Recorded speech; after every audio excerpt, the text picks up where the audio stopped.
It's all covered in today's China Truths. Even China's first-tier cities are no exception. Let's go and take a look with the camera. In broad daylight, there wasn't a single person in the community. If I hadn't seen it with my own eyes, I wouldn't have believed it. This is the most unique real estate project in the center of Dongguan. I have seen many unfinished buildings, but this is the first time I have seen a completed community with no one living in it. The housing prices across the street exceed 20,000 yuan, yet it is eerily quiet here. You can only hear the sound of birds. It has been abandoned for more than 10 years. Does anyone know what this place is? What happened here before? This community was built a long time ago. For some reason, no one has moved in. It has been abandoned for many years. The weeds on the ground are so high that it feels like the end of the world. The doors of the units are all sealed. Let me show you. There isn't a single family living in the entire community. This phenomenon is truly bizarre. It's still noon, yet I feel creepy walking in. 2 stray dogs are barking in the distance. Other than that, there are basically no other sounds except the wind. In this community, an owner actually told me to come and see a house. He wants to sell it. But who would buy it? Wow, there are 10 million yuan mansions in Jimei District, Xiamen. Would you dare to live in one? No one wants them. Whoever finds them can own them. I'm not lying to you. I saw someone living here. When I walked to the front, there was a family still living there. Look, there's a car parked here. Does that look like a rich man's car? No one wants this entire place, and you can come and go as you please. There aren't even security guards. No one is in charge. But the houses here are very good. Look at this new Chinese-style design. Foreign media estimate that there are about 65 million to 80 million vacant homes across China. Guiyang's future World Trade Center is surrounded by water on 3 sides, resembling a protruding peninsula. Additionally, the high-rise buildings on the island bear some resemblance to the Bund in Shanghai, leading Guiyang residents to jokingly call it the Guiyang version of the Bund. However, its fate is completely opposite to that of the Bund in Shanghai. These high-rise buildings and all the surrounding structures are actually unfinished buildings that have been suspended for many years. Despite their massive scale, they are now overgrown with weeds and have become little more than ruins. This is the largest unfinished villa complex in Fujian. The densely packed villas have been abandoned for many years, with no one taking care of them. It is estimated that there are hundreds of them, and the main structures of all the villas have already been completed. They are all large villas, each covering hundreds of square meters with single-family houses and gardens. I don't know who had such grand ambitions, but why were so many villas abandoned after being built? It's truly a pity. Let's take a look at the largest unfinished villa complex in Zhejiang Province, namely the World Trade Center Mushan Lake in Ningbo. It is located on the shore of the scenic Mushan Lake, covering an area of about 52,000 square meters. Construction was in full swing 10 years ago, but to this day, no one has moved in. As for why their owners abandoned such high-end villas in the wilderness, there are many different opinions on the internet. From the outside, it looks quite high-end, and the villas have been completed. The community is overgrown with weeds. It is said that there are hundreds of villas that have remained unfinished for more than 10 years. Who lives here now? Let me show you. The current owners are them. We are all outsiders. In the end, although it is next to the highway, it is a pity that such a beautiful landscape remains unfinished. Studies have shown that about 70% of household wealth in China is tied to real estate. However, the long-accumulated speculative real estate bubble has begun to burst in recent years under the government's intensified regulatory crackdown. The real estate market froze around 2020, leaving tens of millions of empty houses and millions of unfinished homes, which has directly impacted the Chinese economy. Sarah Williams, Associate Professor of Technology and Urban Planning at the Massachusetts Institute of Technology, said in an interview with Newsweek that China's real estate development has long been in oversupply. However, even after real estate development had far exceeded the saturation point, the Chinese government still encouraged developers to continue building housing, while banks issued loans for more projects, allowing developers to use new loans to repay old debts. In short, this is somewhat like a Ponzi scheme. This is the largest unfinished project in Jiangsu, Zhurong Zidong Evergrande Cultural Tourism City, with a total investment of 100 billion yuan and a total area of 10,000 acres. It was originally planned to be a world-class fairy tale theme park. At the time, the plan was benchmarked against Shanghai Disney and even claimed to surpass Disney. The internal plan included landscape buildings inspired by France, Germany, Russia, and other countries, as well as subway shopping centers, star-rated hotels, and more. Unfortunately, due to Evergrande's collapse, construction was halted, and it has remained unfinished for years. Now it is overgrown with weeds and desolate. This is the single-family villa complex of Evergrande Yundonghai in Sanshui, Foshan. There are hundreds of luxury villas, neatly arranged like a maze. Such a prime location and beautiful environment should have made for a thriving and lively community, yet now it is deserted. The entire community is barren, without any greenery, which is truly sad.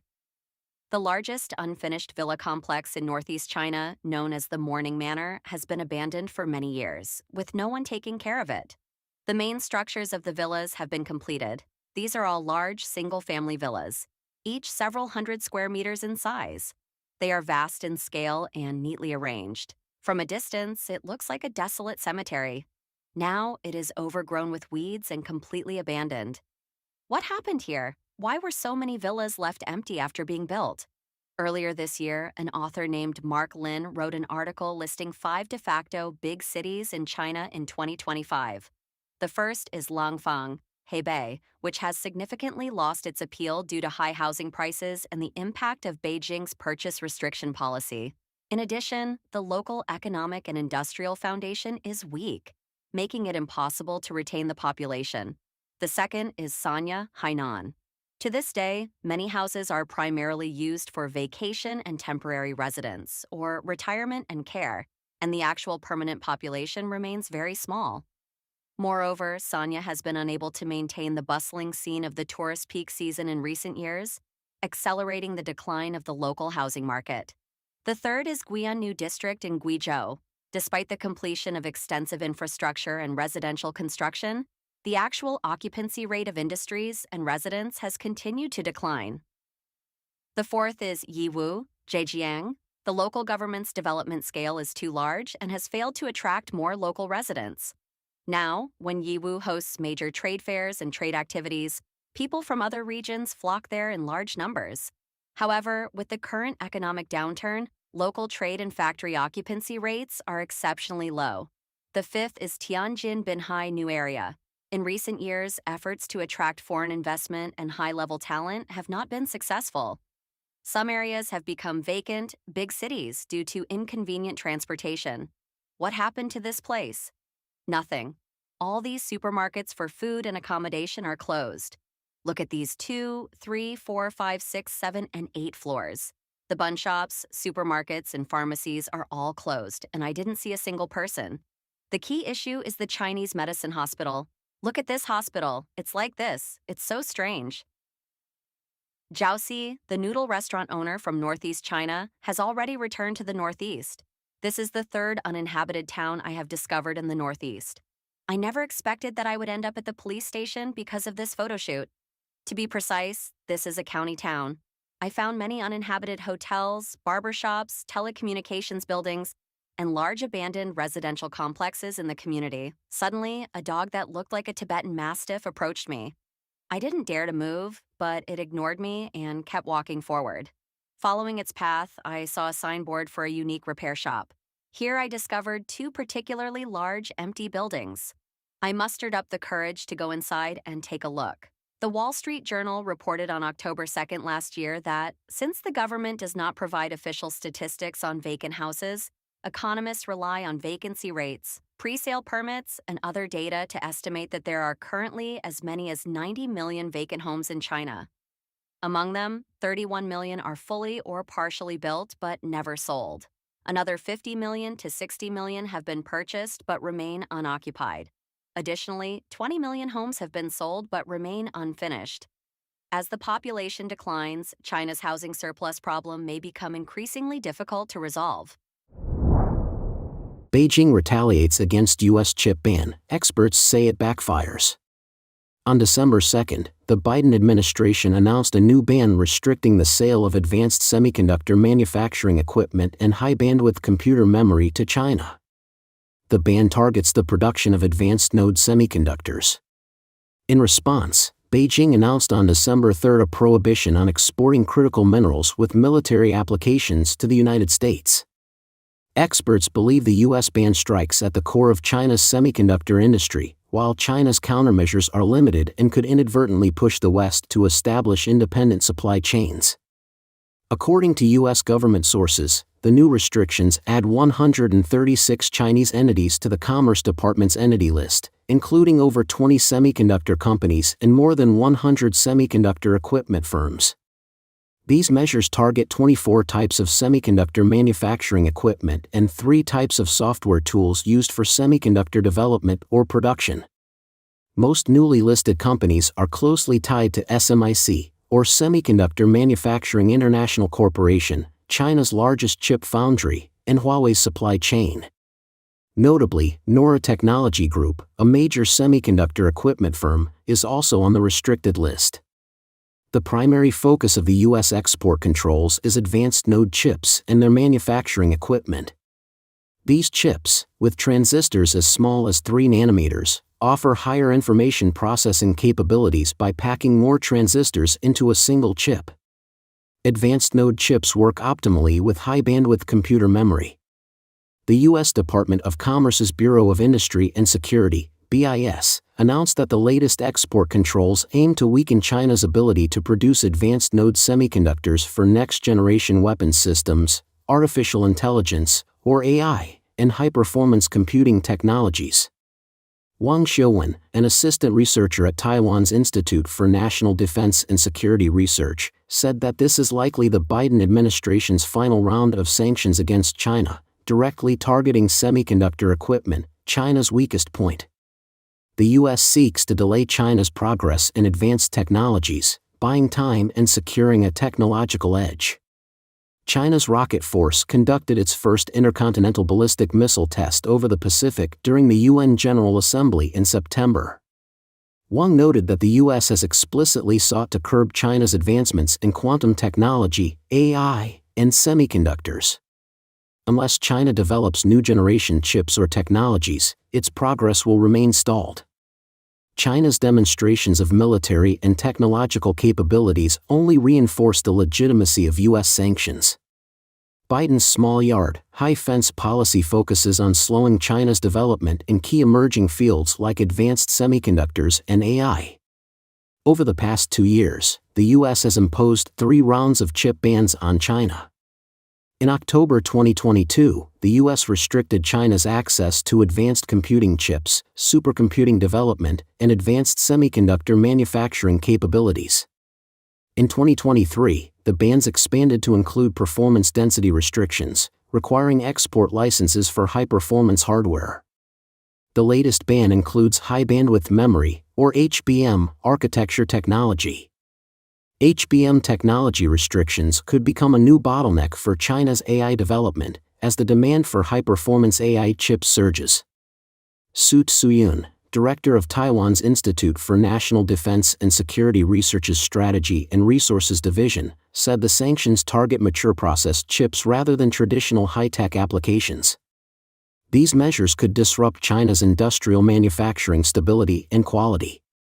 The sanctions effectively lock China into mature process technologies, which will gradually shrink, Su said, predicting the full impact will become evident in 2 years. After the U.S. announced the new sanctions, China's Ministry of Commerce and Ministry of Foreign Affairs accused the U.S. of abusing export control measures under the pretext of national security and vowed countermeasures. On December 3, China's Ministry of Commerce announced bans on exports of dual-use items to the U.S. for military purposes, including gallium, germanium, antimony, and ultra-hard materials. Export controls on graphite were also tightened. China is the world's largest producer of gallium and germanium, which are used in semiconductor manufacturing, electric vehicles, and high-tech industries. However, experts say China does not hold a monopoly on these resources. Wang Xiuwen pointed out that China's immediate response, such as advising against purchasing U.S. chips and tightening controls on dual-use exports, suggests the U.S. sanctions have hit a critical point in China's semiconductor and high-tech development. She argued that China's options to counter the U.S. are limited. Restricting rare earth and dual-use exports will only push the U.S. to find alternative sources or develop substitutes, rendering China's countermeasures ineffective in the long term. China has few countermeasures in technology against the U.S. Its ultimate threat would be selling off U.S. Treasury holdings. As for replacing the dollar with the yuan, that requires either significant time or a major economic collapse in the U.S. Before that happens, China's economy is more likely to collapse first, she said. Su Tsuyun remarked that China's retaliation could harm itself more, as Western democracies have already prepared for rare earth supply chain issues. China affairs expert Wang Yi stated that Beijing's countermeasures are limited and counterproductive. Past rare earth restrictions pushed the West to reduce reliance on China, eroding its advantage. Restricting dual-use items now will only accelerate the U.S.'s efforts to build an independent supply chain, making China shoot itself in the foot, he said. Donald Trump is set to begin his second term as U.S. president next month. Experts predict Trump will adopt even tougher technology policies against China. Wang Shouwen said Trump prioritizes U.S. interests above all and is unlikely to be softer on China than Biden. Beyond military conflict, the Trump administration may escalate trade wars, technology battles, and financial confrontations. China's high-tech development will face significant challenges under Trump, slowing down further despite some progress, she noted. Su Tsuyun added that Trump has various tools to curb China, including reducing the U.S. trade deficit, which would severely impact Beijing. Wang Yi noted that China has launched a comprehensive challenge against the U.S. in technology, dividing the global high-tech market. Continuous sanctions aim to curb China's illicit chip acquisitions. As Beijing tries to bypass sanctions, the U.S. will tighten controls further.